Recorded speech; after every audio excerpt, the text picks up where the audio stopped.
Bhandara police 2026 ला आलेला प्रश्न, वर्गमुळात 1 वजा p छेद 64 बरोबर 7/8, तर p बरोबर किती?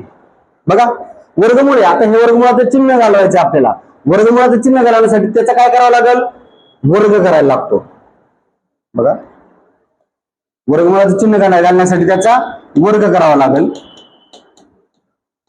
संपूर्ण याचा वर्ग बरोबर दोन्ही बाजूंचा वर्ग केला तर दोन्ही बाजूंचा वर्ग करायचा. बरोबर वर्गमुळाचा वर्ग म्हणजे चिन्ह गेलं, राहिलं काय? 1 वजा p छेद 64 बरोबर 7चा वर्ग आणि 8चा वर्ग 64. हा पूर्णांक सोडून घेऊ, काय होईल याचं? 64 एके 64 वजा छेद नाही म्हणजे p एके p छेद 64 बरोबर 49 छेद 64. 64 तिकडे जाऊन गुणिले होईल. 64 वजा p 49 छेद 64 गुणिले 64. 64 एके 64 64 बरोबर. वजा p तिकडे जाऊन अधिक होईल आणि 49 तिकडे जाऊन वजा होईल. 64 वजा 49 किती राहिले? 15 ना. p ची किंमत आली 15. समजलं?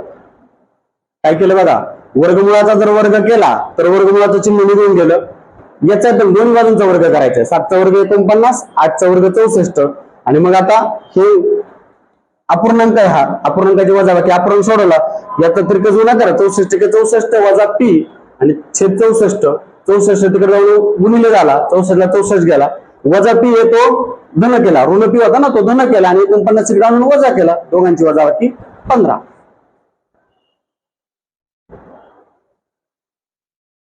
सोडवा.